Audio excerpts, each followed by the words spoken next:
bersama saya Novalan Zulfikar dari kelas pendidikan kimia 2017. Untuk percobaan kedua kali ini saya akan melakukan eksperimen kimia dengan materi perubahan fisika dan kimia ditinjau dari sifatnya. Baik, untuk alat dan bahannya yang kita perlukan untuk melakukan eksperimen kali ini, yang pertama yaitu untuk perubahan kimia dulu. Bahannya ada kayu di sini, lalu ada karet, ada kertas. Di sini saya menggunakan kertas tisu. Kemudian di sini ada penjepit, lalu ada lilin dan juga wadahnya, dan juga korek api. Kemudian untuk perubahan fisikanya sendiri, untuk alat dan bahannya membutuhkan 3 buah es batu dan juga mangkok kecil berwarna kuning. Oke, langsung saja kita ke prosedur eksperimennya. Sebelumnya kita menggunakan jas lab terlebih dahulu ya, sebagai alat pengaman diri buat agar praktikum kalian itu tetap aman gitu, dan badan kalian itu tidak terkena radiasi kimia seperti itu. Oke, yang pertama untuk percobaan fisika sendiri, tata caranya adalah kita di sini ada 3 buah es batu dan juga mangkok. Kita biarkan dulu semuanya sampai mencair. Nah, sambil menunggu semuanya mencair, kita melakukan eksperimen di perubahan kimia dulu ya, teman-teman. Kita taruh bawah dulu. Oke, untuk perubahan kimianya, posisi kerjanya adalah di sini ada lilin dan juga wadahnya. Yang pertama adalah kita nyalakan lilinnya dengan menggunakan korek api ini.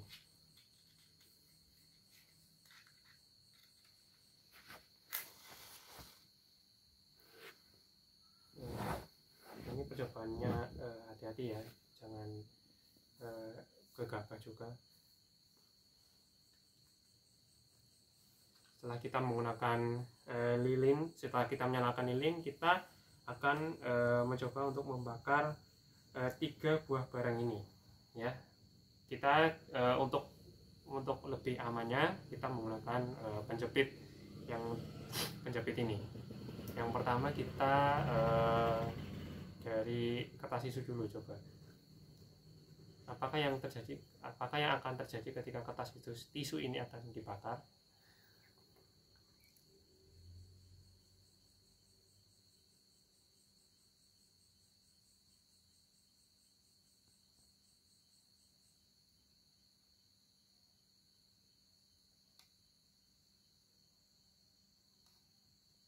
Oke.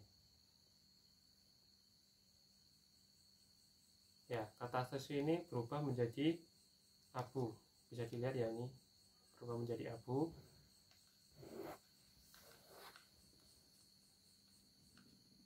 Terus kemudian kita menggunakan karet, coba ya. Apa yang terjadi ketika karet ini dibakar?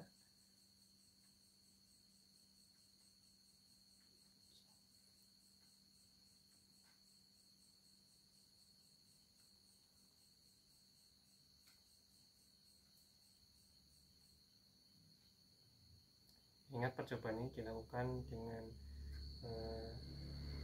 ahli ya, jadi di bawah pengawasan orang dewasa juga.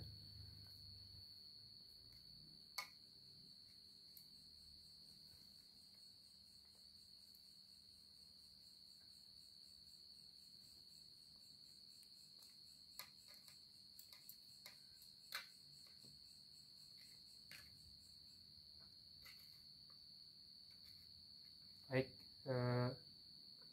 meleleh ya, berupa lelehan karet. Lalu yang ketiga itu kita dengan kayu, coba.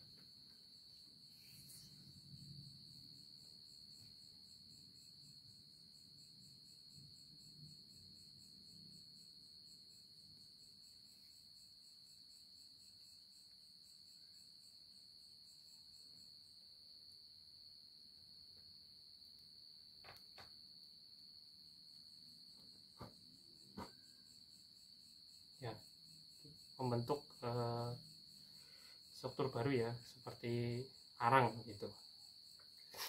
Nah, jadi apa yang bisa kita simpulkan dari percobaan kimia ini, yaitu percobaan kimia sendiri adalah percobaan yang tidak dapat kembali atau irreversibel. Nah, jadi ketika suatu benda, contohnya adalah pembakaran, perubahan kimia.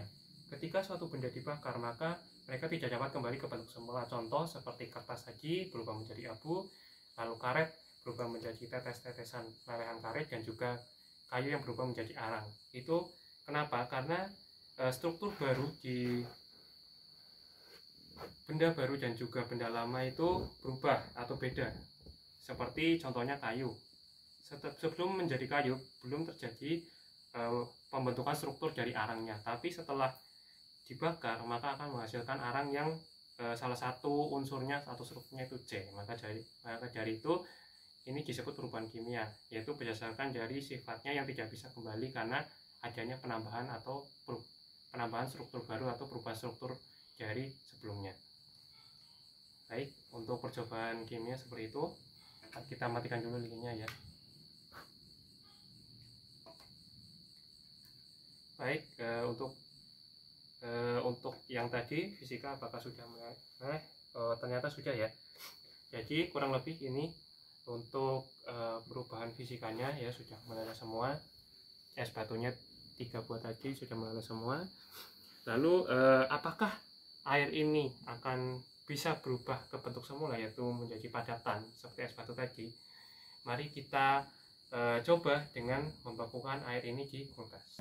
Membekukan air es yang sudah mencair di mangkuk ini kita masukkan ke dalam freezer.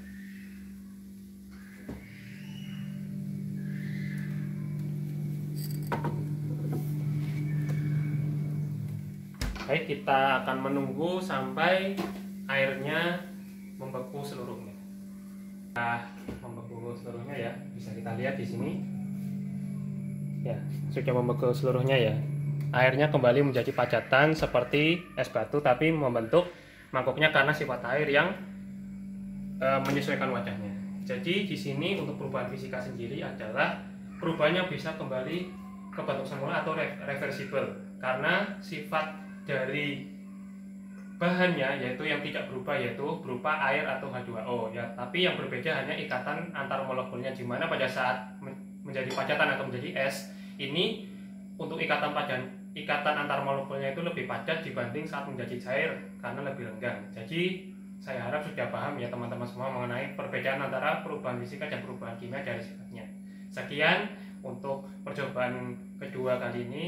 Saya akhiri. Wassalamualaikum warahmatullahi wabarakatuh.